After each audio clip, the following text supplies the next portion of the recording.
Assalamualaikum warahmatullahi wabarakatuh. Terima kasih atas waktu yang telah diberikan. Saya Wahyu Putri, mahasiswa PKPA UIN Syarif Hidayatullah Jakarta, akan memaparkan hasil praktek kerja profesi apoteker di Direktorat Pemberdayaan Masyarakat dan Pelaku Usaha.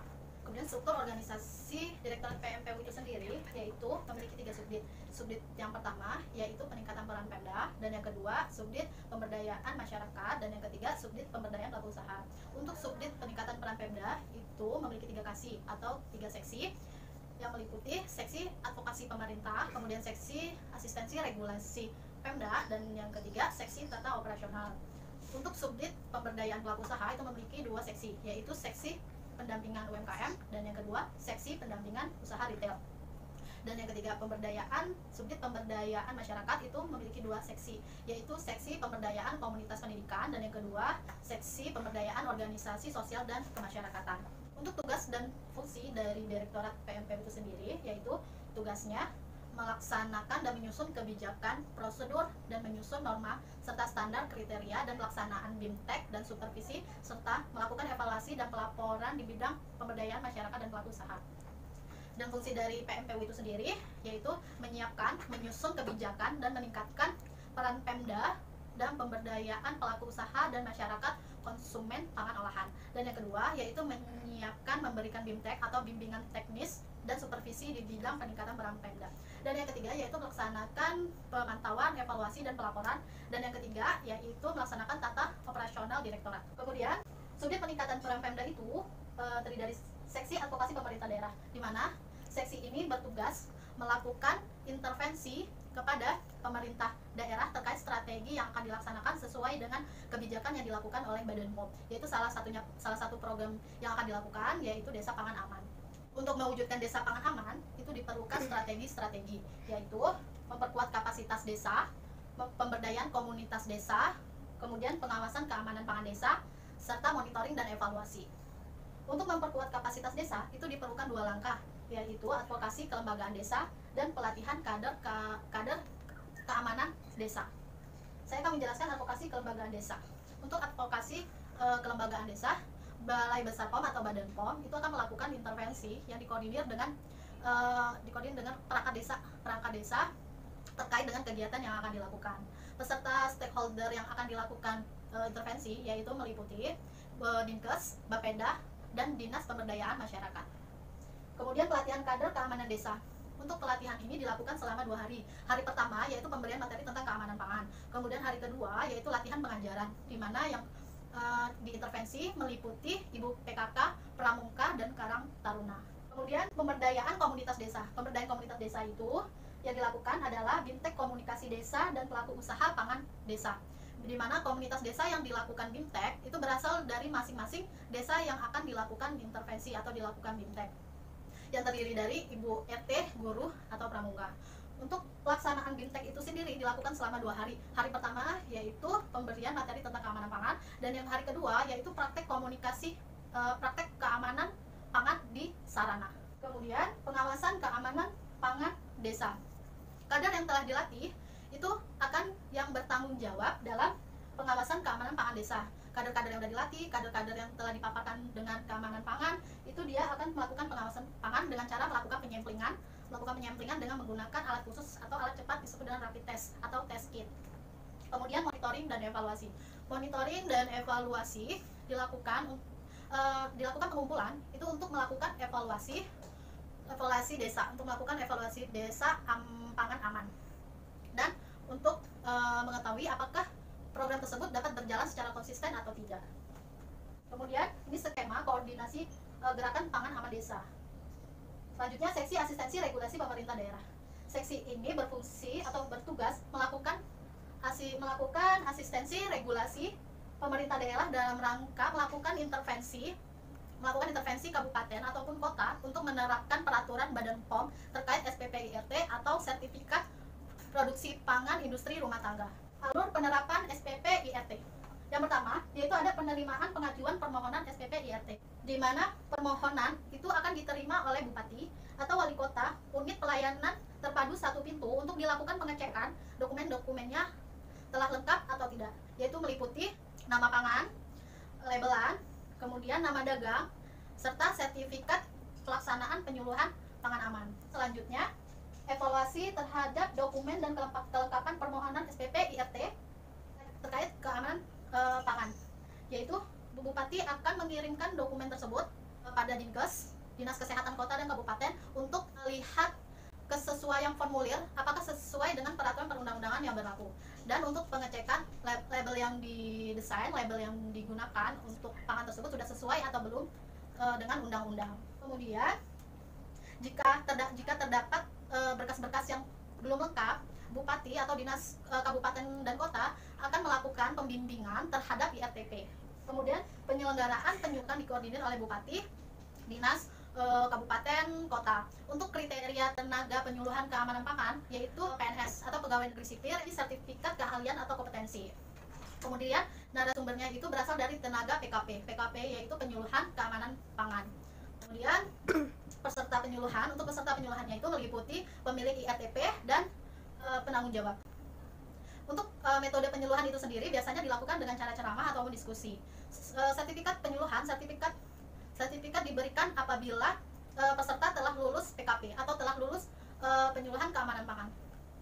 Selanjutnya dilakukan pemeriksaan sarana produksi pangan industri rumah tangga. Selanjutnya pemeriksaan sarana produksi pangan industri rumah tangga. Di pemeriksaan ini, pemeriksaan sarana ini dilakukan apabila si pemilik ini telah mendapatkan sertifikat penyuluhan tentang keamanan pangan.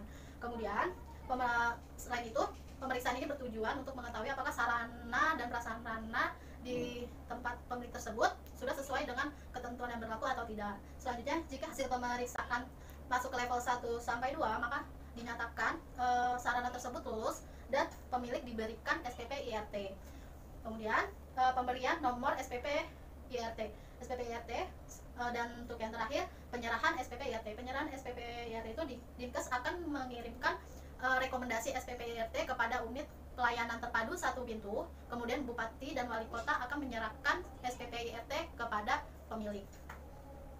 Ini salah satu contoh nomor sertifikat penyuluhan dan nomor sertifikat PIRT. Untuk nomor sertifikat penyuluhan ini dia ada 3 kolom, yaitu kolom pertama 1, 2, 3 itu sebagai nomor urut mendapatkan sertifikat. Kemudian kolom kedua itu ada 4 angka menunjukkan provinsi atau kabupaten, dan kolom ketiga yaitu ada 2 angka menunjukkan tahun penerbitan sertifikat.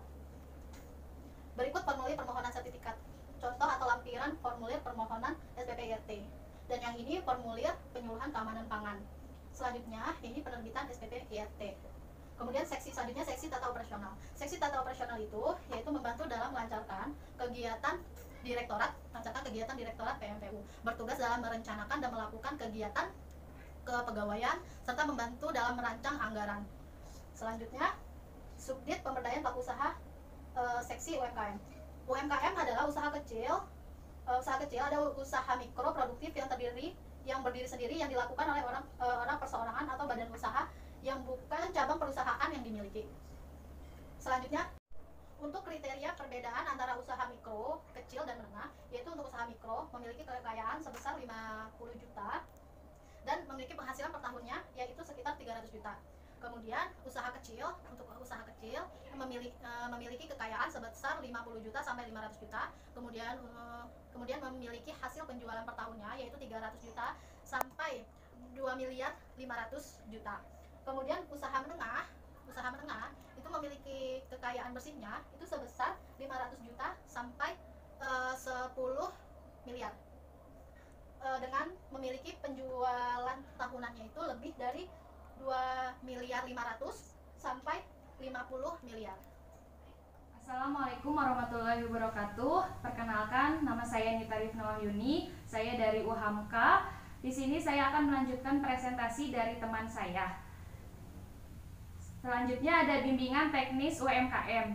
Jadi UMKM itu mempunyai kegiatan yang diinterpretasikan keamanan pangan. Ada 2 cara, ada bimbingan teknis kepada pelaku usaha dan ada sosialisasi keamanan pangan.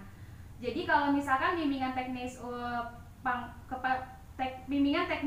kepada pelaku usaha pangan ini, dia pelaku usahanya itu akan mendapatkan pendampingan yang lebih intensif untuk memahami dan menerapkan persyaratan CPPOB yang akan dikeluarkan izin edarnya oleh Badan POM. Kedua, ada kegiatan training of trailer bagi fasilitator untuk meningkatkan pengetahuan tentang CPPOB.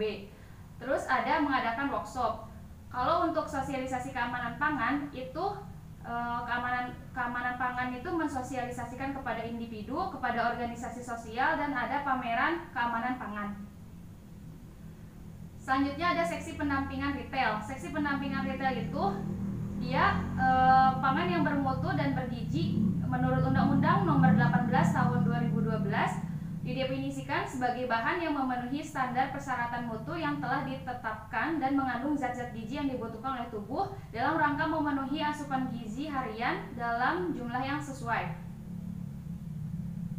Peraturan Menteri Dalam Negeri RI dan Perka Badan POM Nomor 43 Tahun 2013 dan Nomor 2 Tahun 2013 bahwa pengawasan bahan berbahaya yang disalahgunakan itu dalam bentuk bahan kimia antara lain ada asam borat, borak, formalin, ada paraformaldehid, ada kuning metanil, ada rodamin B, ada kuning auramin, dan pewarna merah amaran. Selain itu juga ada produk pangan yang dikatakan mengandung bahan kimia apabila si bahan tambahan pangan atau BTP-nya itu digunakan melebihi batas maksimum yang diizinkan. Untuk meningkatkan pengetahuan pelaku usaha dalam memilih bahan tambahan makanan, adanya program pasar aman dari berbahaya yang mempunyai 3 strategis, ada pelatihan, ada pengawasan keamanan pangan pasar, dan ada program advokasi. Terus selanjutnya itu ada subdit pemberdayaan masyarakat konsumen. Di sini ada pertama ada seksi pemberdayaan komunitas pendidikan. Jadi seksi pemberdayaan komunitas pendidikan itu adalah mewujudkannya pemenuhan konsumsi pangan yang aman, yang bermutu dan bergizi pada pendidikan sekolah. Jadi adanya program PJAS atau pangan jajanan anak sekolah. Biasanya ditemui pada anak-anak sekolah itu ada pangan yang siap saji atau buah potong, terus ada pangan olahan industri besar, bisa jadi pangan yang dalam negeri, produk dalam negeri atau produk dalam luar negeri. Terus ada program olahan di RTP. Jadi si PJAS ini diintervensikan kepada lingkungan sekolah atau kondisi sekolah. Misalkan kepada siswa, kepada guru, kepada kantin ataupun pedagang-pedagang yang di lingkungan sekolah. Terus strategi PJAS itu ada kemitraan. Kalau kemitraan ini dia dengan keberadaannya kantin. Jadi si petugas ini kemitraan ini sebagai lintas sektor untuk menegakkan program kementerian dan sektor terkait sesuai dengan jenisnya. Contohnya itu adalah program sejenis yang dimaksud adanya program kantin sehat. Terus ada pendampingan. Jadi pendampingan ini si PJAS itu dengan jenis program lainnya dilakukan pendampingan kepada komunitas sekolah dalam mengelola kantin sekolah sehingga dapat menyediakan pangan jajanan yang aman. Terus adanya pendampingan itu kepada komunitas sekolah dan dilakukan bersama oleh Balai Badan POM atau BPOM. Terus yang terakhir ada pemberdayaan. Jadi dengan pendekatan ekstensifikasi program itu terwujudnya kemandirian atau pemberdayaan komunitas sekolah dalam mengawasi pangan jajanan anak sekolah. Kemandirian ini terlihat dari ada atau tidaknya tim keamanan pangan sekolah.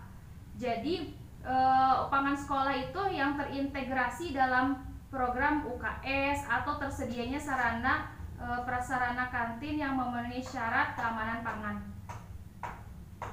Di sini ada jenis-jenis pangan jajanan anak sekolah PJAS. Yang pertama ada minuman, ada makanan siap saji, ada makanan sepingan, terus buah-buahan, terus ada makanan cemilan atau snack yang biasa kita pantau.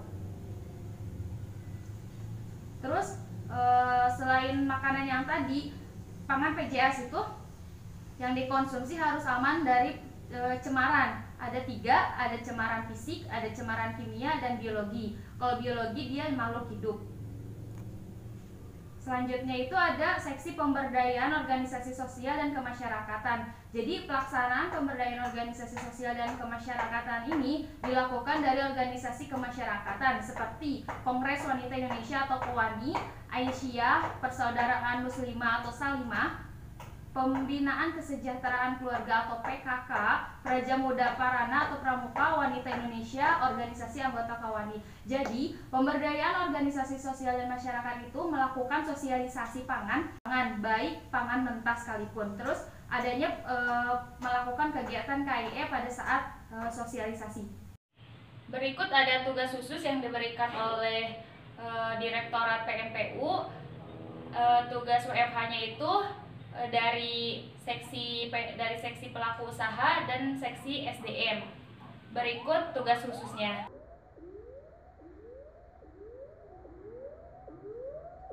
Sekian presentasi dari kami. Mohon maaf jika ada kesalahan. Wassalamualaikum warahmatullahi wabarakatuh.